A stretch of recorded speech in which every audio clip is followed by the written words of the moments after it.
commencer. Donc, on va utiliser les petits messages dans l'appel. Moi, je vais vous présenter un petit peu tout, puis après, on fera un temps d'échange pour répondre à vos questions s'il y a besoin. Voilà. Alors, ce que je vous présente aujourd'hui, c'est vraiment la sélection brevet de notre collection que vous avez eu l'occasion de pouvoir acquérir ces derniers jours. Et donc, je vais vous présenter un petit peu les outils. Ensuite, on va parler aussi de tous les outils de révision que j'ai conçus pour vous aider à vous organiser dans votre travail. Alors, on va d'abord faire nos présentations. Donc, nous, chez Mes Cartes Mentales, on est 3 officiellement à travailler à temps plein. Il y a donc Stéphanie qui est avec nous, qui a eu l'idée folle il y a 10 ans de transformer toutes les leçons scolaires en cartes mentales, qui est venue toquer à ma porte pour me présenter les petits croquis qu'elle avait faits. Et depuis 10 ans, on est donc associés pour créer toute cette gamme de Mes Cartes Mentales que vous pouvez voir sur notre site mescartesmentales.fr. On est à 14 coffrets de mémoire. Il y en a un petit nouveau bientôt qui va arriver fin août sur le même modèle que le brevet, mais pour réussir sa 6e. Et on a Juliette qui nous a rejoint il y a quelques années maintenant, qui s'occupe de toute notre communication, des réseaux sociaux. Vous pouvez avoir affaire à elle quand vous envoyez des mails ou des petits messages sur les réseaux. Elle est super réactive quand vous avez un souci ou des mots gentils à nous dire. Voilà. Et si je parle plus particulièrement de moi, donc mon parcours depuis 10 ans, donc je suis à la base de la création et de la conception de la collection Mes Cartes Mentales, qui sont donc des outils pédagogiques efficaces pour apprendre et mémoriser mieux. J'ai été formée récemment à TADAM, à l'accompagnement des jeunes pour apprendre à mieux se connaître, à comprendre ses motivations et à prendre confiance en soi. C'est ce qui manque beaucoup à nos ados, évidemment, et donc ça les aide à mieux définir leur voie et leur propre choix d'orientation par la suite. Et je suis également bénévole depuis plusieurs années dans une association qui s'appelle Les Enfants d'Alphonse, qui est une association d'aide aux devoirs, principalement en école primaire, donc toutes les semaines. Je suis face à des enfants qui ont, j'accepte encore des gens, qui ont des difficultés d'apprentissage ou pas, en fait, qui ont des devoirs et que j'aide régulièrement à travailler. Voilà.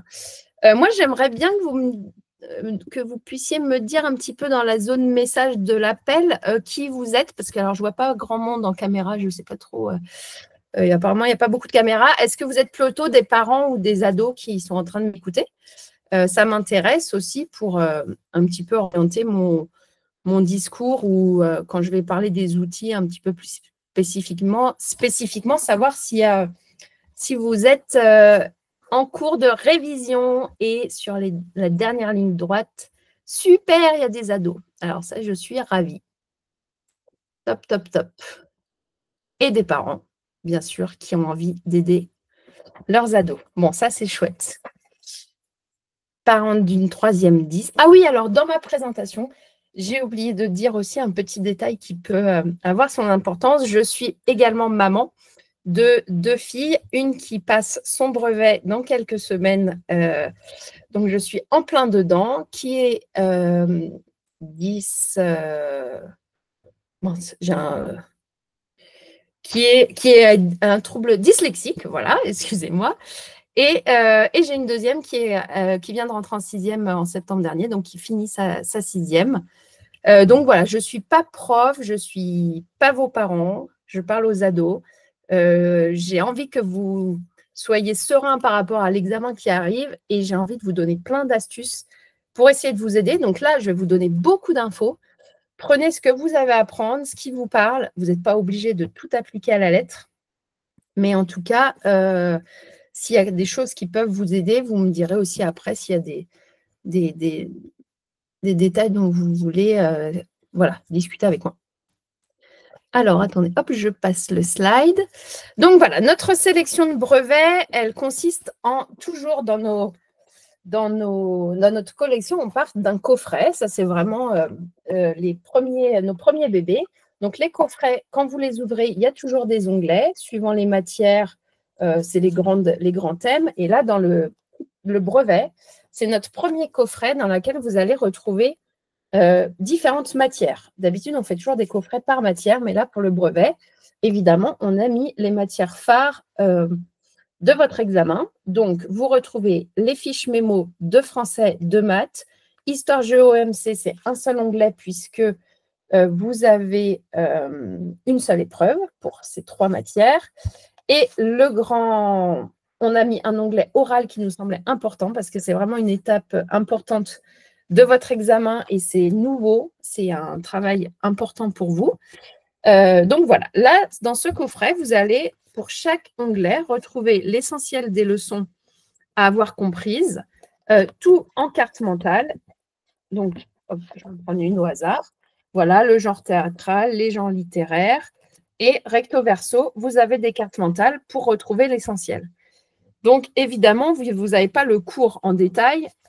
Notre idée, c'est que vous ayez vos cours dans vos cahiers depuis plusieurs années, parce qu'il y a des choses en français que vous avez déjà vues dans les années précédentes. Là, ça vous permet de retrouver l'essentiel de façon structurée. Et la grande nouveauté de ce coffret, contrairement aux autres coffrets, c'est qu'on a mis pas mal de fiches méthodo, qui sont souvent les premières fiches de chaque onglet, et qui vous permettent de comprendre l'épreuve, ce qu'on attend de vous, les différents types d'exercices auxquels vous allez pouvoir être confrontés. Et du coup, là, pour le coup, au dos, vous avez la carte mentale qui présente la méthodo et l'essentiel de l'épreuve. Et là, au dos, vous n'avez pas une carte mentale, mais vous avez un exercice un petit peu décortiqué avec des méthodes de travail qui peuvent vous aider suivant les exercices ou les types de questions qui peuvent vous être demandés à l'examen. Et l'onglet d'oral, évidemment, ce n'est pas des leçons, mais plutôt comment choisir son sujet, de la méthodologie, la bonne attitude, la gestion du stress, etc. Et donc ça, c'est vraiment des cartes mentales qui vous permettent de présenter comment on peut organiser son diaporama, etc. Donc ça, c'est le coffret. À partir du coffret, on a tiré 3 cahiers d'exercices mini-tests. Ce n'est pas vraiment des exercices, c'est plutôt des QCM. Et donc là, les cahiers d'exercices, vous allez retrouver à chaque fois un thème de leçon qui correspond à une carte mentale et des questions liées à cette carte mentale et à cette notion. C'est vraiment un outil qui vous permet de pouvoir rapidement faire le point un peu sur vos connaissances, savoir ce que vous maîtrisez du sujet ou pas. Si ça vous semble easy, facile, etc., voilà, vous avez à peu près compris l'essentiel de l'info, de la leçon. Et si c'est un peu plus compliqué, là, je vous invite à aller voir plus dans la carte mentale, peut-être trouver les réponses et éventuellement travailler cette notion. Vous avez également les flashcards que vous avez eu l'occasion de vous approprier. Donc ça, quand vous les recevez sous cette forme.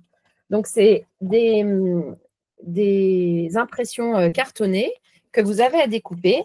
Et une fois découpées, voilà, vous avez plein de cartes qu'on appelle les cartes flash, sur laquelle vous allez retrouver une notion d'un côté, un thème, et au dos, la définition.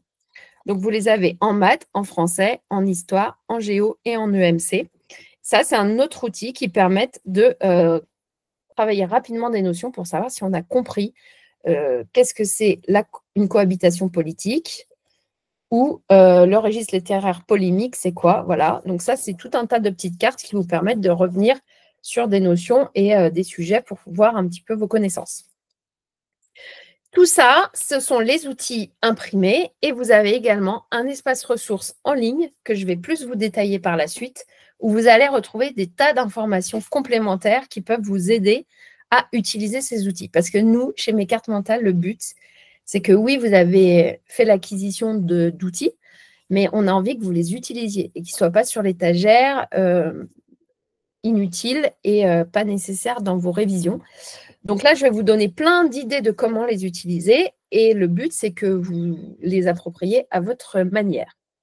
Alors, ma petite question sur ce slide, c'est de savoir si vous les aviez, parce que je sais que la vente a commencé la semaine dernière, mais du coup, je ne sais pas encore si vous les avez reçus. Donc, dites-moi si vous les avez et comme ça, c'est plus facile pour moi de savoir aussi si vous les avez en main ou pas encore. Mais si vous ne les avez pas, je les ai sous les mains, enfin, je les ai, donc je peux aussi vous montrer. Donc, ouais, voilà, c'est ce que je me disais, c'est que vous ne les avez pas encore. Mais pas de souci, s'il y a des choses que vous voulez voir un petit peu en détail, vous me direz et puis je pourrais vous les montrer. Hop, alors. L'espace ressources. Donc voilà, ça c'était le focus que je voulais vous faire. Donc à chaque fois qu'on achète un coffret, il y a toujours un espace ressources. Donc là, c'est le haut de notre site. Vous allez retrouver l'espace ressources ici, en haut. Je vous ai mis une étoile. Donc là, c'est les ressources coffrets. Quand vous allez cliquer sur cet espace ressources, vous allez avoir la liste de tous nos coffrets. Ils seront en photo. Et donc, vous allez aller chercher le coffret de brevet. Vous cliquez dessus, accéder à l'espace ressources. Et là, vous allez avoir une mine d'or d'informations qui peuvent vous aider dans vos révisions tout au long de l'année, parce que j'ai vu qu'il y en avait qui étaient en 4e, mais également là, à quelques jours, à quelques semaines de l'examen.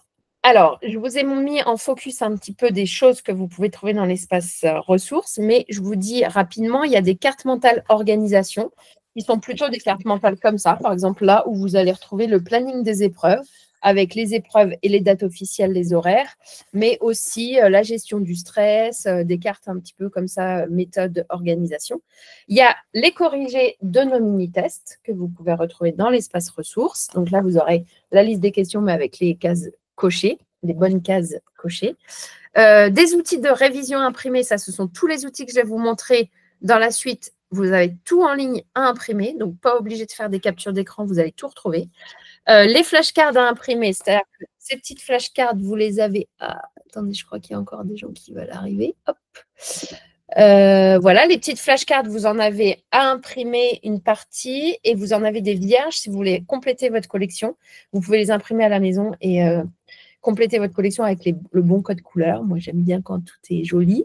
Un petit peu, des petits mémos orthographes à imprimer. Donc là, j'en ai imprimé. Ça, vous pouvez l'imprimer à la maison. Et ça ne fait pas de mal. Hein. C'est les piqûres de rappel importantes en orthographe qui peuvent vous aider pour la dictée. Et ensuite, vous avez les outils qui sont là. Alors ça, c'est mes outils chouchous. Il y a les cartes mentales vierges. Alors, ça veut dire quoi? Ça veut dire que toutes les cartes mentales qui sont dans votre coffret, on vous les a remis en noir et blanc sur le site avec le cœur de la carte et les branches principales. Donc, le cœur de la carte, c'est, je ne vous l'ai pas précisé, mais j'imaginais que vous saviez lire une carte mentale. Évidemment, le cœur de la carte, c'est le titre de votre carte, c'est le titre du chapitre, c'est le titre de la leçon. Et ensuite, les grandes branches, ce sont les grands paragraphes et les grandes notions à savoir. Les cartes mentales, elles se lisent toujours en premier par le centre et ensuite, on lit la branche en haut à droite. C'est vrai que c'est le truc un petit peu pas forcément naturel vers lequel on va, mais c'est les neurosciences qui ont étudié notre cerveau et qui ont déterminé qu'on lit d'abord en haut à droite et ensuite dans le sens des aiguilles d'une montre. Donc là, par exemple, sur cette carte, vous allez retrouver les propositions subordonnées et vous allez avoir les propositions subordonnées relatives, complétives et circonstancielles. Pourquoi c'est intéressant ces outils-là? Parce qu'en fait, ça peut vous permettre à vous soit de créer votre propre carte mentale avec votre leçon et vos propres exemples. Et en fait, on sait que l'idéal, c'est de les faire soi-même, mais des fois, c'est très dur pour un ado et aussi pour un adulte de structurer les informations et de savoir ce qui est important à retenir. Donc là, en fait, on vous aide en ayant déjà mis les informations principales. Vous pouvez aussi l'imprimer, essayer de dire, moi, je vais mettre tout ce que je sais sur ces 3 propositions subordonnées et ensuite sortir votre carte et voir si vous avez oublié des éléments importants ou pas. Et vous pouvez les utiliser au moment des révisions, justement pour dire, tiens, la République, valeurs, principes et symboles, si j'avais ce sujet à faire en développement construit ou en rédaction, qu'est-ce que je pourrais dire et quel type d'exemple je pourrais utiliser pour ces informations-là. Donc ça, pour moi, c'est une petite pépite. C'est vrai que c'est hyper intéressant pour faire le point un petit peu sur les notions qu'on sait. Et en plus, vous pouvez directement comparer avec votre coffret, avec les cartes qui sont proposées dans le coffret. Le quiz en ligne, c'est super sympa. C'est vraiment un quiz que vous pouvez faire sur le téléphone, sur la tablette. Donc là, vous allez avoir une question. Comment s'écrit la poésie? En vers, en prose, en paragraphe, en couplet. Vous cliquez, vous cochez là ou les bonnes réponses et vous avez directement les résultats à la fin. Il y a toujours 25 questions par thème. Les questions sont aléatoires, donc si vous les refaites, ça vous permet d'avoir rapidement un sujet à réviser et c'est toujours plus ludique. Le coin des questions, donc ça, c'est vraiment des vidéos très courtes que j'ai tournées pour répondre à des questions qui m'ont été posées, principalement liées au brevet. Et vous avez plein de petites vidéos courtes comme ça qui vous permettent, si vous avez des questions qui peuvent répondre à votre ado, soit à vous en tant qu'ado, soit à des questions aussi de parents. Et il y a les conseils coaching en vidéo. Donc là, c'est un petit peu ce que je vais vous dire là, en plus détaillé et vraiment outil par outil. Donc, vous pouvez retrouver tout ça dans l'espace ressources. Alors, le programme de révision, c'est un programme que j'ai conçu depuis que le coffret est sorti en janvier. On a imaginé en plus un programme de révision pour répondre aux différentes problématiques d'ados. Alors, moi, j'en vois beaucoup autour de moi parce que ma fille est en plein dedans, aussi avec l'aide aux devoirs, etc. Et je vois que le plus compliqué, c'est de faire dégrossir un peu tout ce qui se passe en cours, à la maison, tout le travail qu'on a à faire. Et donc, on a essayé de structurer, d'organiser un petit peu les révisions pour aider les ados à passer le cap de ces mois où c'est un peu le bazar, on ne sait pas trop par où commencer. Donc, on a fait un petit peu des thèmes. Donc, on a commencé par faire l'état des lieux de ses connaissances. Ça, c'est une étape importante qu'on peut faire au début, mais qu'il est encore temps de faire. On n'est pas obligé de faire un truc qui dure des heures, mais je vais vous montrer comment on peut le faire. Il faut aussi apprendre à s'organiser et à gérer son temps. Et ça, parfois, c'est super dur, déjà quand on est grand, mais quand on est ado, c'est aussi difficile. On est très sollicité. Et donc, ce n'est pas simple. Il faut réussir à optimiser une séance de révision. Quand on est samedi et qu'on se dit on se met au travail, je vois souvent on s'enferme dans sa chambre, on prend plein de livres et puis au bout de quelques heures, on se dit j'ai pas avancé, j'ai pas su par où commencer. Donc là, je vais vous montrer comment optimiser une séance de révision. Il faut aussi garder sa motivation. Là, on en est pas mal à cette étape-là de se dire « Oh là là, je vais jamais y arriver ». Donc ça, je vais vous montrer aussi comment garder sa motivation. Et évidemment, gérer son stress qui va monter progressivement à l'arrivée de l'échéance. Et donc là, c'est pareil, j'ai plein de petites astuces pour comprendre comment gérer son stress. N'hésitez pas à me dire quelle étape vous tracasse le plus. Là, je vais les détailler un petit peu rapidement chacune. Mais voilà, n'hésitez pas à me dire. On pourra voir un peu plus en détail après quand je regarderai vos questions. Parce que parfois, en fait, on bloque sur des choses et pas sur d'autres. Donc, n'hésitez pas. Et on y va pour les outils et les astuces. Alors, l'état des lieux. L'état des lieux, c'est souvent par le temps par lequel je commence quand je travaille avec un ado. Parce que souvent, les ados, ils ne se rendent pas compte à quel point ils savent beaucoup de choses. Et en fait, on en sait forcément beaucoup plus que ce qu'on croit. Et surtout, il y a un truc à comprendre, moi, je trouve, c'est que le brevet, en fait, vous êtes évalué sur vos connaissances que vous avez acquises depuis petit, depuis l'école. Alors oui, il y a un programme avec des leçons à connaître, mais en fait, en français, en maths, ça va solliciter des multiplications que vous avez apprises en école primaire. Et donc, ayez conscience que vous en savez déjà beaucoup. Qu'en histoire, en géo, en EMC, en français, quand on vous demande des exemples, vous avez plein d'exemples autour de vous qui sont à votre portée. Et ça, vraiment, il faut vraiment vous en saisir parce qu'en fait, on croit toujours qu'il faut mettre l'exemple qui est dans la leçon ou dans le cahier. Mais quand on vous parle d'une métropole et qu'on vous demande un exemple, prenez un exemple autour de vous. La première métropole qui vous vient en tête, n'allez pas forcément parler d'une métropole qui est à l'autre bout du monde et que vous ne connaissez pas parce que c'est celle-ci que le prof a notée dans votre cahier.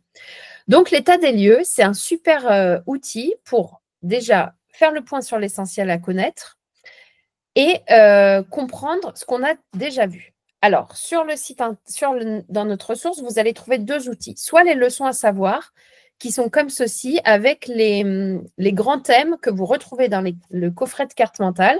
Et vous pouvez venir cocher tout ce que vous avez déjà vu, les différentes leçons de maths, les différentes leçons d'histoire. Ça, c'est assez rassurant parce qu'on a une liste et puis on compare avec nos cahiers et on voit s'il y a des choses qu'on n'a jamais vues de notre vie. Peut-être qu'effectivement, on peut aller voir, mais vous allez voir que vous allez cocher déjà pas mal de choses. L'autre outil qu'on vous propose, c'est plutôt comme une to-do list. Là, vous pouvez mettre en français les leçons que j'ai vues au cours de l'année ou les œuvres que j'ai lues qui peuvent vous servir d'appui dans vos écrits au niveau du brevet. Vous pouvez mettre en histoire tous les chapitres que vous avez déjà vus. Ça peut prendre 5-10 minutes, soit en case à cocher, soit en petite liste comme ça. Mais en fait, ça permet aussi de se rassurer sur tout ce qu'on a déjà vu. Voilà. Donc, soit on le fait au fur et à mesure de l'année, parce que là, on est en 4e et qu'à partir de septembre, on va pouvoir noter au fur et à mesure les leçons qu'on a vues. Mais même encore maintenant, là, vous avez un long week-end, vous pouvez tout à fait prendre 10 minutes, un quart d'heure pour vous dire, voilà, les leçons qu'on a déjà vues. C'est un super outil pour se rendre compte déjà, prendre conscience de ce qu'on sait déjà. Ensuite, une autre étape, c'est d'organiser son temps. Ça, c'est un petit peu difficile. Et parfois, on est débordé. Voilà, quand on est ado, on se dit non, mais j'ai pas le temps, j'ai en cours, je rentre le soir, je suis crevée, etc., etc. Là, je vous ai concocté deux outils qui sont utilisables pour visualiser facilement le temps que vous avez. Alors, il y a l'outil semainier un peu traditionnel qui permettent de pouvoir noter dans un emploi du temps tes obligations. Déjà, tu viens mettre en plage horaire les heures de cours, les heures d'activité extrascolaire imposées, les moments de rendez-vous à droite à gauche. Ça permet de visualiser tout le temps où tu es déjà pris. Ensuite, tu peux, du coup, visualiser les moments disponibles. Et parfois, on ne se rend pas compte, mais on en a pas mal. Par exemple, le temps du midi, on a des fois une demi-heure avant d'aller au foot le soir. Enfin, voilà, ça nous permet de visualiser aussi les temps disponibles et du coup de pouvoir répartir les temps de devoir, de révision, de sport, de temps libre, d'amis, etc. sur ce planning-là. Mais c'est vrai que quand on est enfant, ado, c'est bien de visualiser parce que des fois, on ne se rend pas compte du temps disponible qu'on a.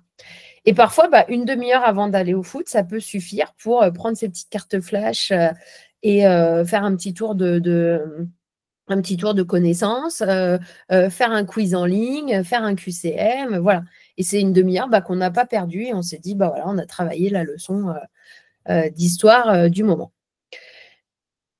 Moi, j'aime bien le semainier, mais il y a un truc que je me rends compte, c'est que des fois, le semainier, les ados, ils sont coincés du lundi au dimanche. Et du coup, quand on leur demande de faire un semainier un mercredi, ils partent sur la semaine d'après. Du coup, j'ai conçu l'idée du 5 jours. Le 5 jours, ça permet d'organiser les 5 jours prochains.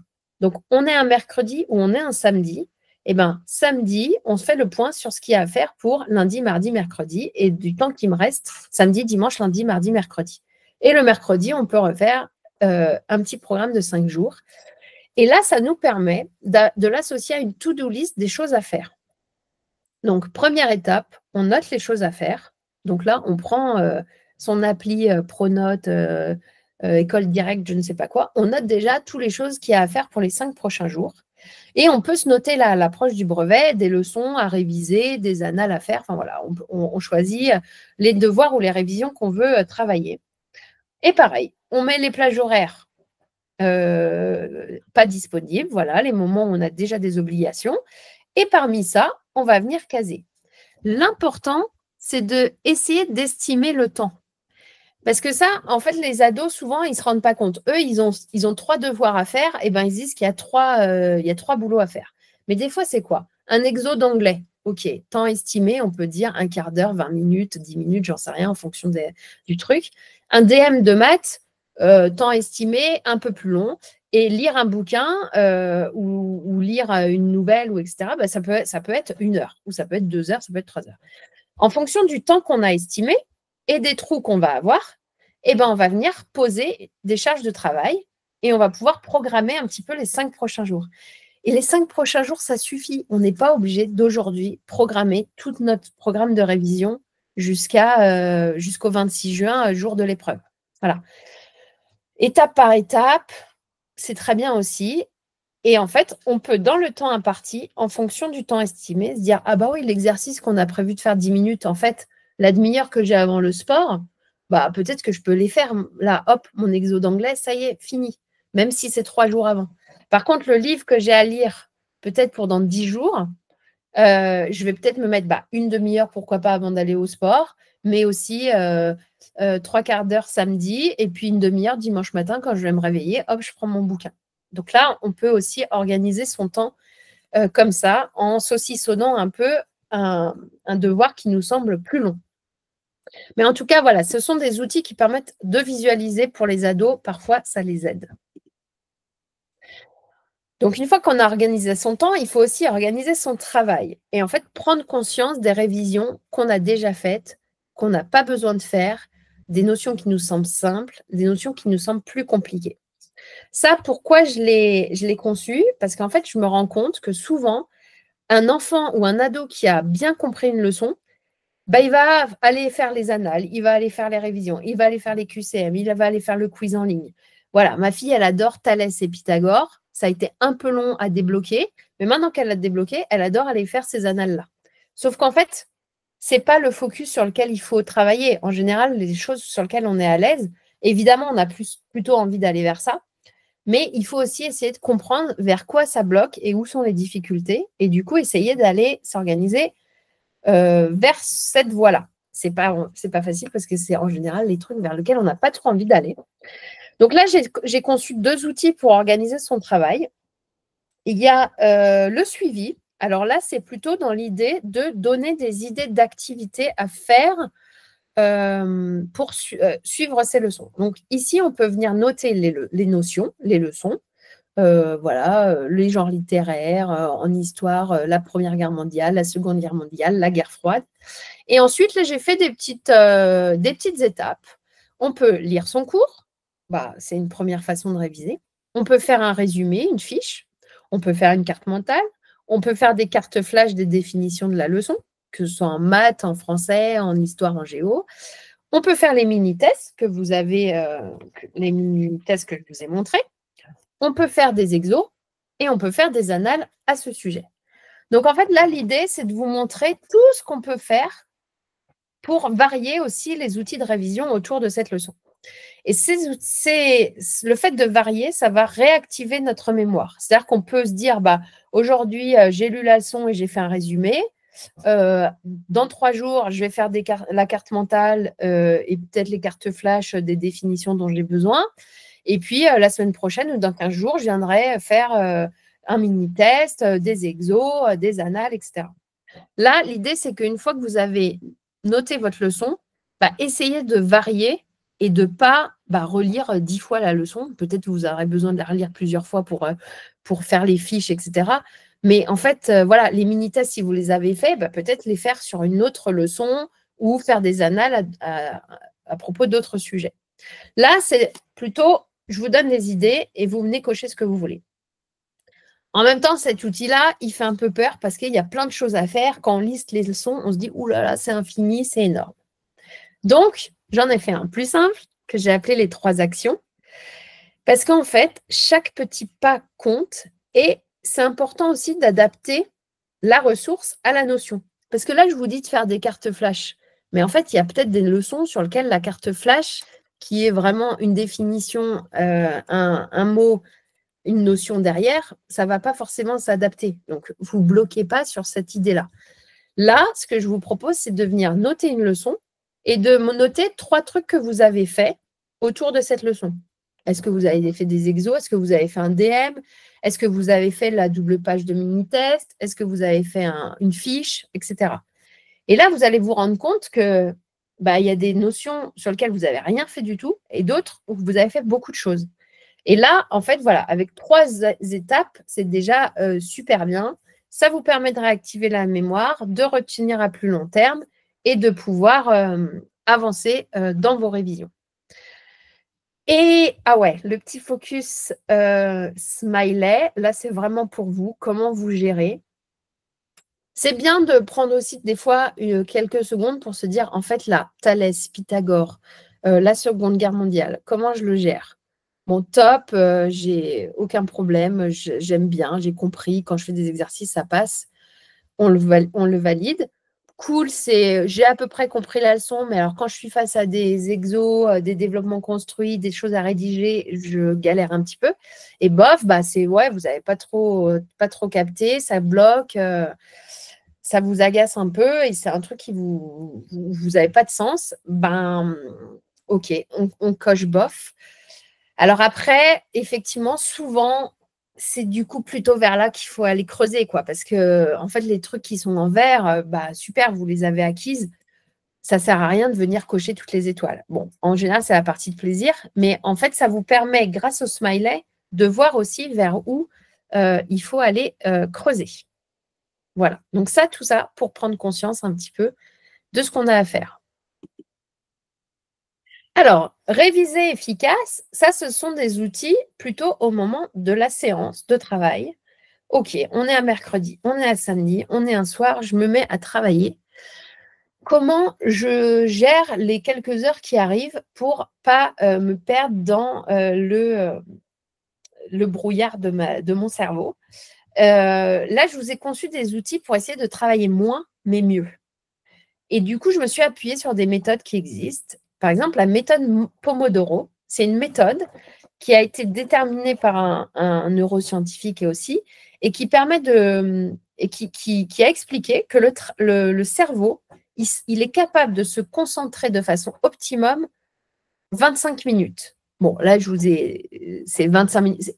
Forcément, c'est pas 25 minutes pile poil pour tout le monde, mais en moyenne, quand on travaille, on est 25 minutes focus sur notre activité et puis après, ça y est, on commence à partir dans tous les sens, à regarder un peu ce qu'il y a autour de nous.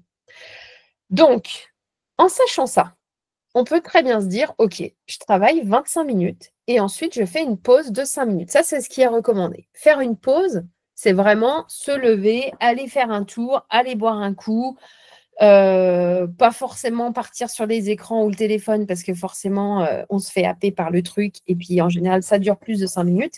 Mais c'est plutôt aller prendre l'air, penser à autre chose et pouvoir revenir sur une séance de travail de 25 minutes.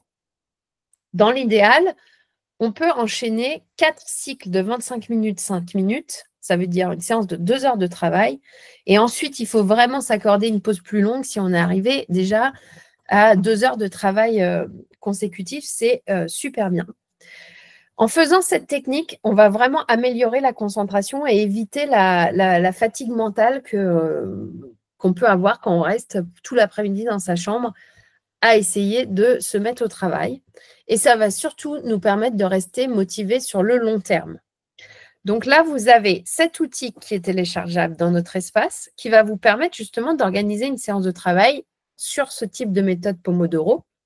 Donc pareil, on vient noter tout ce qu'on a à faire ou les leçons qu'on veut réviser, qu'on a déterminées avec nos petites étoiles et un temps estimé.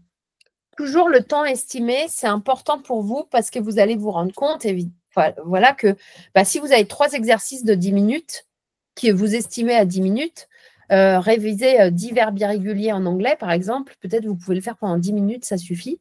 Et donc là, ça veut dire que dans une même plage de 25 minutes, vous pouvez très bien vous octroyer 10 minutes pour faire un exercice de maths et 10 minutes, 15 minutes pour réviser l'anglais. Donc voilà, le temps estimé, vraiment, il est important pour pouvoir se dire vers quoi je pars pendant 25 minutes. Après, ça peut être aussi 25 minutes de lecture où vous allez avancer le bouquin que vous avez à lire pendant 15 jours. Donc voilà, ça, c'est un outil que vous pouvez imprimer à la maison et qui vous permet d'organiser votre séance de travail. Pareil, on prend quelques minutes au début pour faire ça et comme ça, on sait vers quoi on part, on se programme de façon efficace. Et là, j'ai quand même fait une fiche que j'ai appelée résume court. Ça, c'est pour aider les ados qui me disent ouais, je vais faire une fiche, j'ai envie de faire une fiche. Et moi, la première, quand je faisais une fiche au collège ou au lycée, à l'époque, je ne savais pas tout ça. Et du coup, qu'est-ce que je faisais? Je recopiais pratiquement l'intégralité de ma leçon en beaucoup plus petit sur une fiche Bristol, en beaucoup plus serré. Voilà, comme ça, j'avais fait une fiche. Bon, effectivement, on se rend compte que ce n'était pas forcément l'idéal. Recopier un cours en entier sur une petite fiche Bristol, on n'arrive pas à la relire. Quelques semaines après, on n'a pas mémorisé l'essentiel. Donc là, j'ai quand même fait une petite structure de fiche qui aide. Alors là, je sais que ma fille, je crois que c'est l'outil qu'elle utilise le plus, qui aide à structurer un petit peu les notions d'une leçon qu'on a dans un cahier. Réaliser une fiche structurée, ça peut faciliter ensuite la fabrication d'une carte mentale dans laquelle on doit retrouver les branches essentielles et les mots-clés de la leçon. Et ça permet aussi de restituer de mémoire une leçon. Parce que si vous avez rempli ça avec quelques exemples précis que vous avez trouvés dans votre leçon, les 3-4 définitions importantes que vous devez connaître, les mots-clés à comprendre autour de cette notion, parce que en fait, dans Thalès et dans la Seconde Guerre mondiale, les mots-clés, évidemment, ne sont pas les mêmes. Et là, vous pouvez quand même mettre un espace des choses à comprendre un peu plus en détail. Quand vous avez structuré la fiche comme ça, vous pouvez essayer de la retourner et de restituer les informations. Déjà, ils sont organisés par patates un peu colorées. C'est comme ça qu'on retrouve aussi les informations sur une carte mentale. Et ça permet de structurer votre leçon et surtout de faciliter la mémoire, la mémorisation. Donc voilà, souvent je dis, une fois que tu as fait ta fiche, essaye de la restituer à l'oral comme si tu la racontais à un copain ou même le faire vraiment avec un adulte ou un copain, de dire, regarde ce que j'ai compris de telle notion. Et en fait, en ayant déjà rempli un peu vos cases, ça va vous permettre de restituer plus facilement les informations. Alors, le cap de rester motivé. Là, on en est un peu là. Moi, je vois pas mal avec les ados autour de moi. J'en ai marre, je ne sais plus où j'en suis. De toute façon, j'y arriverai jamais. Voilà, je me sens submergée, je suis inquiet, ça me stresse. Non. Bon, alors, face à tout ça, j'ai conçu ce tableau qui permet de prendre une photo 5 minutes du moment présent pour se rebooster et repartir avec un cerveau un peu plus clair. En fait, ce n'est pas un problème de prendre 5 minutes pour vraiment faire l'état des lieux du mood du moment. En fait, comment je me sens honnêtement là, un samedi à 14h dans ma chambre, où je sais que l'idéal, ce serait de réviser. Mais en vrai, comment je me sens? Prenez 5 minutes, vous imprimez votre petite page.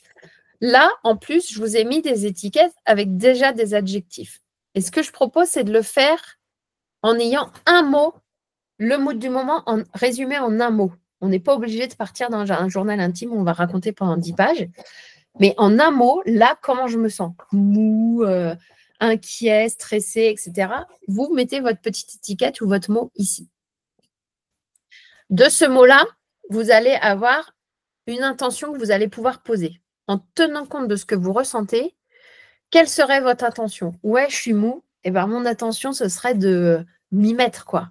Là, allez, de me concentrer, de me booster un peu, de me bouger. Parce que là, vraiment, vous faites un jugement que vous dites à votre cerveau, je suis mou. Donc, du coup, le cerveau, il entend, je suis mou. Mais il n'a pas une intention derrière. Donc là, je vous propose en un mot, mettez une intention. Et ces petites étiquettes-là, elles sont dans le PDF à imprimer. Donc, ça peut aussi vous aider à mettre des mots sur ce que vous ressentez.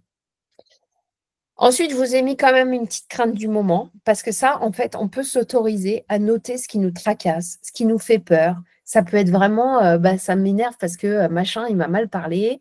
Mais ça peut être aussi, je suis super inquiet, je suis stressée parce que je ne vois pas comment je vais m'en sortir, ou cette leçon, elle me sort par les yeux, j'y comprends rien. Enfin, voilà. Là, autorisez-vous à venir noter la difficulté que vous avez en tête à ce moment-là. Et à partir de l'intention et de votre crainte, vous pouvez déterminer 3 tâches concrètes. À chaque fois que je le fais, les ados, ils me trouvent tout seuls les 3 tâches concrètes à faire en tenant compte de ce qu'on ressent. Parce qu'en fait, il y a plein de choses très simples à faire. Même des petites choses pour m'aider. Ok, je suis énervée parce que machin, il m'a mal parlé. Concrètement, qu'est-ce que je peux faire? Est-ce que je lui en parle? Est-ce que j'en parle à quelqu'un d'autre? Mais en fait, le fait de le noter, ça va vous sortir de la tête vraiment. Et surtout, ça va vous donner des moyens d'action pour avancer. D'accord? Donc, les choses, les 3 tâches concrètes, pareil, je vous en ai listé, je vous ai déjà mis des petites idées. Alors là, je vous en ai sorti que 3, mais sur le PDF que vous pouvez imprimer en ligne, il y en a plein. Et il y en a des vierges, parce qu'en fait, l'idéal, c'est à vous aussi de trouver des astuces et des tâches concrètes. Et franchement, essayez d'en trouver 3, parce que parmi les 3, il y en a que vous allez pouvoir activer tout de suite à 14 heures dans votre chambre quand vous êtes mou. Et il y en a, peut-être que ça demandera d'attendre 24 heures, 48 heures, une semaine, j'en sais rien. Mais en tout cas, le fait d'en avoir 3, ça va vous permettre d'en lancer une et d'atteindre votre attention qui est un peu votre objectif. Et surtout, vraiment, à la fin, j'aimerais bien que vous preniez quelques minutes le soir, le lendemain, pas longtemps, enfin voilà, une fois que vous avez fait votre mood là, pour noter un truc dont vous êtes fier ou un truc dont vous êtes content. Parce qu'en fait, avec ces 3 tâches concrètes, il y aura sûrement une que vous aurez un petit peu activée, un petit peu avancée, et c'est super. Félicitez-vous de ça parce qu'en fait, c'est avancer et c'est garder cet objectif en tête de pouvoir déverrouiller un point qui vous tracassait. Et des fois, rien que de faire ça, ça nous permet, on a pris 5 minutes pour faire la photo de ce qu'on ressent en ce moment, mais hop, ça vous permet d'avancer, de trouver des solutions pour passer le cap. Et une autre façon de rester motivé, que moi j'adore parce que j'ai plein d'idées, mais des fois les ados ils me disent j'ai pas d'idées, mais en fait ils en ont plein, c'est de donner du sens, mettre du concret et du fun dans ce qu'on apprend. Alors ouais, je sais qu'il y a des choses parfois très très très éloignées de votre réalité, que vous avez l'impression d'être obligé d'apprendre et que vous vous dites mais à quoi ça sert dans la vie d'apprendre ça? Alors, c'est vrai qu'il y a des fois où c'est vraiment à quoi ça sert dans votre quotidien du moment d'apprendre ça. Je suis d'accord. Déjà, première chose, c'est qu'on vous demande de le savoir et peut-être ça va sortir au brevet. Donc, vous pouvez vous dire, ça sert à ce que je ne sois pas en difficulté face à ma copie. Mais il y a des choses aussi que vous pouvez vous rendre compte que vous avez appris il y a plusieurs années et que là, vous commencez à comprendre l'utilité. Donc, c'est vrai qu'il y a des choses qui sont aussi dans la construction de vos apprentissages. En attendant, il faut les apprendre, il faut les comprendre, il faut essayer de se poser dessus et de lire cette foutue leçon et d'avancer. Alors, c'est là où ça plaît des fois un peu moins aux parents, ce que je vais dire, c'est qu'en fait, vous avez le droit de lire une leçon en faisant le poirier la tête en bas. Vous avez le droit d'écouter un podcast ou de regarder une vidéo sur la leçon d'histoire que vous avez en ce moment. Vous avez le droit d'aller dans des applications, voir ce que propose tel ou tel site à propos de cette notion. Vous avez le droit d'aller faire des quiz en ligne. Vous avez le droit de faire un jeu avec vos copains sur résumer cette leçon en 10 émojis. Enfin, voilà, des trucs un petit peu qui sortent de l'ordinaire. Mais j'en sais rien, moi. Dites-vous si vous deviez résumer la guerre froide en 10 smileys. Qu'est-ce que vous iriez chercher? Voilà. En fait, juste de faire ça, ça vous permet de vous mettre dans la notion, dans la leçon, d'essayer de la comprendre, d'essayer d'aller chercher des idées pour associer les smileys à la notion. Et ça vous met un peu plus de fun dans le truc pour vous dire, ouais, ok, je révise la guerre froide, c'est pas le sujet de ouf, mais en tout cas, voilà, j'ai trouvé un truc marrant pour faire avec les copains, leur envoyer les smileys. Ça, c'est vrai que c'est des fois des barrières un peu à faire sauter. Ma fille de 6e, elle est tout le temps les pieds en l'air, la tête en bas. Ça m'agace, mais en fait, ça ne l'empêche pas d'être concentrée. C'est ça que j'ai compris. C'est que moi, ça m'agace. Et il y a des fois où je dis, mais je ne supporte plus. Mais en fait, elle est quand même concentrée à parfois réviser un truc ou me parler d'une notion pour essayer de me restituer les connaissances qu'elle a. Donc, il faut aussi accepter de se dire, c'est vrai que ce n'est pas forcément l'idéal d'être à sa table, à son bureau, dans sa chambre, enfermée, la fenêtre fermée, il n'y a pas d'air, etc. Peut-être que, donc là, dans les défis, je vous en ai mis 10 en ligne où il y a des trucs un peu rigolos, on résumé sa leçon sur un post-it en quelques mots-clés, enfin voilà, des trucs un peu rigolos. Mais ça peut aussi vous ouvrir l'esprit sur des choses à faire en famille ou entre amis. L'autre jour, nous, on a relu la leçon de Rome sur la chanson de Popcorn Salé ou je ne sais pas quoi. Alors, c'était hyper dur. On a essayé de lire avec l'air de la chanson. N'empêche qu'en attendant, on était sur la leçon de Rome. Et donc, c'est des petits pas et ça fait réviser. Et ça allie un petit peu l'utile à l'agréable. N'hésitez pas à le faire. Et enfin, le point, gérer son stress. Ça, c'est vraiment ce qui va monter crescendo là jusqu'à ces prochaines semaines, ces prochains jours. Alors, moi, j'ai appris plein de choses sur le stress que j'ai trouvé absolument génial. Et du coup, je vais vous partager un petit peu la notion phare que j'ai vraiment comprise. Mais là, je vous montre la carte mentale qui est aussi en ligne où il y a les 5 peurs les plus communes d'un ado face à l'arrivée du brevet.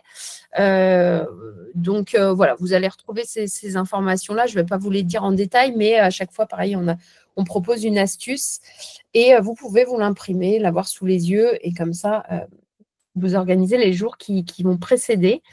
Ce qui est important pour moi, je le dis dans une vidéo qui est en ligne aussi, mais c'est de vous faire comprendre que le stress, ça se gère et ça se comprend. Alors, en fait, dans notre cerveau, il y a plusieurs parties, on le sait tous, mais il y a surtout 2 modes liés au stress. Il y a le mode automatique et il y a le mode… j'ai perdu le mot, j'aurais dû me le mettre. Il y a le mode automatique et il y a le mode qu'on peut gérer. Alors, le mode automatique, il est super et heureusement qu'on l'a. C'est le mode qui nous fait enlever la main quand ça brûle, qui nous fait respirer, qui nous fait manger quand on a faim. Enfin, c'est vraiment le mode où on ne réfléchit pas, qui nous permet de vivre et qui nous permet de réagir en cas d'urgence vitale. Ce mode automatique fait que quand on est face à un danger vital, on va partir, on va fuir, alors, il y a 3 modes en vrai face au mode automatique. Il y a soit la fuite. Donc voilà, la gazelle, elle est face à une lionne qui va la courser. Le premier truc, elle va courir. La fuite, c'est le truc idéal. Ok, j'ai une éval d'histoire. Ben, en fait, j'y vais pas. Je crains rien. Je serai dans la meilleure situation. Bon, à voir à long terme. La lutte, c'est le mode, je me mets en colère, je m'énerve, parce que là, la situation, elle me stresse trop. Il y a un mec qui nous a fait une queue de poisson en voiture ou en vélo. On a failli se faire renverser. On est trop énervé, on va lui crier dessus. C'est le mode lutte. Et le dernier mode vital, c'est le mode inhibition. Là, la gazelle, elle s'est fait courser. Elle s'est mise en colère. Elle a essayé de se battre contre la lionne. Et ben, elle va faire la morte. Et elle va essayer de faire en sorte de faire croire que ça y est, le game est fini et pour que la lionne se barre. Donc, en fait, ce qui se passe, c'est que nous, souvent, on se met en mode inhibition, on n'a plus de voix, on a la page blanche, on se met à pleurer, on se met à disparaître et on est face à un sujet et il n'y a plus personne. Pourquoi? Parce qu'on est dans la partie du cerveau du mode automatique. On est dans une urgence vitale. Et donc, ce qu'il faut faire, c'est il faut faire la bascule dans son cerveau et de se dire non, non, non, on n'est pas dans une urgence vitale et on est dans une situation qu'on peut gérer. Et cette bascule, en fait, elle vous semble compliquée à faire, mais il faut la connaître. En fait, elle existe. C'est-à-dire que déjà, est-ce que vraiment vous êtes face à une urgence vitale quand vous êtes face à votre sujet de brevet? Moi, je ne crois pas. C'est-à-dire qu'en vrai, vous n'êtes pas en danger de mort. D'accord? Donc, on enlève le stress mode automatique. Il n'y a pas besoin de réagir en lutte, en colère ou en inhibition. Pour faire cette bascule, il faut dire à notre cerveau un truc sur lequel se concentrer. Et du coup, j'ai cette petite astuce des doigts où vous allez essayer de rejoindre chaque doigt à votre pouce. Voilà, ok, c'est facile. On va faire un doigt sur 2. Là, ça demande un peu plus de concentration. Cette astuce des toits, elle paraît débile. On se dit, ouais, on ne va pas devant notre copie faire ça. Vous pouvez tout à fait le faire sous la table. Voilà, là, je suis en train de le faire. Qu'est-ce que ça va faire? Ça veut dire qu'en quelques secondes, le truc de « oh là là, c'est le sujet que je n'ai pas révisé, je ne sais pas, hein, en plus j'ai galéré dans le bus ce matin, je suis dans le caca parce que ma feuille, elle va être blanche et j'ai 2 heures où je ne sais pas comment je vais gérer mon temps. » Bah, si vous vous concentrez juste sur les doigts, là, votre cerveau, il va basculer et il va devoir se concentrer sur un truc, il va partir du mode automatique. Voilà. Et donc, on va revenir dans une situation de gestion de la situation et on va se dire « ok, maintenant, c'est quoi le problème ? J'ai un sujet et je vais essayer de faire part de toutes mes connaissances. Et s'il vous plaît, montrez au prof, à l'évaluateur, parce qu'en fait, la personne qui va vous évaluer, ce n'est pas vos parents, ce n'est pas vos profs, ce n'est pas quelqu'un qui vous connaît. C'est quelqu'un qui ne vous connaît pas et à qui vous devez faire part de toutes vos connaissances, que vous savez des trucs et que vous savez surtout organiser votre sujet, votre propos. En maths, montrez que vous savez réfléchir. Même si le résultat il n'est pas bon, mettez comment vous réfléchissez dans votre cerveau. L'évaluateur, il ne pourra pas vous mettre 0. En sujet d'histoire, pareil, en français, et mettez des exemples qui vous parlent, qui vous viennent en tête. N'hésitez pas à parler d'un film, d'un jeu vidéo, d'une série que vous avez vue récemment qui vous évoque le sujet. Parce qu'en fait, c'est des connaissances que vous avez. Et si vous en faites part, les profs, ils ne pourront pas vous dire que vous ne savez rien et que vous n'êtes pas capable de restituer vos connaissances. Donc, vraiment, n'ayez pas peur de montrer que vous savez des choses parce que, comme on a vu tout au long du déroulé, vous en savez bien plus que ce que vous croyez. Voilà, je vous ai dit beaucoup de choses. Tout ça est vraiment détaillé dans l'espace ressources. Vous avez toutes ces petites questions sur lesquelles je réponds un peu plus en détail. Tous les outils que je vous ai présentés, ils sont présentés en vidéo aussi avec plus de détails sur lesquels vous pouvez revenir. C'est ce que je vous ai dit là, mais vous pouvez revenir dessus tranquillement. Et je suis là encore quelques minutes pour répondre à vos questions s'il y en a, si vous êtes toujours là, parce que c'était un peu long. N'hésitez pas soit à me noter les questions là dans l'appel, soit à revenir vers moi dans les prochains jours, par nos réseaux sociaux, par mail. On peut aller plus loin ensemble aussi à titre personnel avec une séance ou 2 personnalisée pour vous accompagner ou accompagner votre ado là à l'arrivée des échéances ou même dans les prochains mois s'il y a besoin. Voilà, je vous ai mis mon numéro de téléphone, il n'y a pas de souci, je suis disponible pour se faire un petit point en quelques minutes sur les difficultés et voir comment je pourrais vous aider. N'hésitez pas à envoyer vos questions. Alors, justement, souvent, quand on a des questions comme ça qui nous arrivent sur les réseaux sociaux ou via notre site, on fait une petite vidéo comme on a mis en ligne parce que souvent, vos questions sont aussi les questions des autres, que ce soit parents ou ados. Donc, n'hésitez pas, on se fait un plaisir à essayer de trouver des astuces avec vous pour y répondre. Voilà, alors je vais voir s'il y a eu des questions jusqu'à présent, mais je n'en vois pas.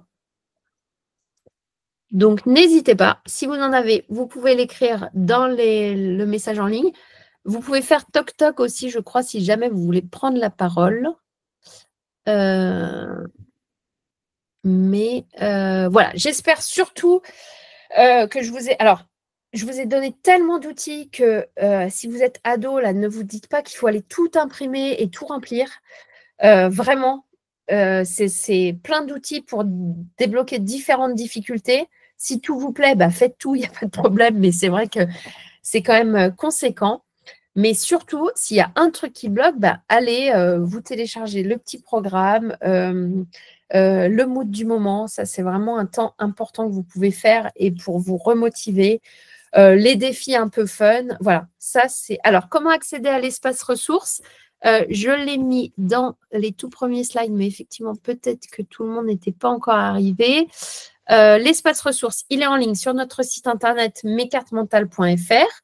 Vous aurez donc la page d'accueil qui ressemble à ça. Et là, vous avez les ressources des coffrets. Donc, c'est tous nos coffrets. Vous allez retrouver, en cliquant sur cet espace ressources coffrets, les photos des coffrets. Vous allez chercher le coffret brevet. Vous cliquez dessus, accédez aux ressources. Et là, vous allez avoir accès à toutes les ressources dont je vous ai parlé. Voilà, et puis n'hésitez pas, si vous êtes parent, d'aller montrer tout ça à vos ados. J'espère que ça va leur redonner le goût des apprentissages et surtout leur montrer qu'ils sont tout à fait capables d'avoir plein de connaissances. Et ils en ont déjà plein. Et l'idée, c'est vraiment de comprendre qu'il faut les restituer le jour du brevet, et montrer à l'évaluateur que voilà, on a compris des choses, on sait des choses, et c'est toujours mieux de répondre quelque chose que de mettre rien du tout sous la question. Et voilà, toujours, je dis aux ados, quand vous mettez rien, c'est sûr qu'on est obligé de vous mettre 0. Et quand vous mettez ne serait-ce que 2-3 phrases pour expliquer à quoi vous pensez, vous aurez forcément grappillé quelques points. Voilà, voilà. En tout cas, merci à tous d'avoir été là et j'espère à bientôt sur les réseaux. N'hésitez pas à nous solliciter. Et quand vous aurez vos outils, pareil, on est à dispo pour vous aider. Voilà, merci beaucoup et puis bonne soirée à tout le monde. À bientôt.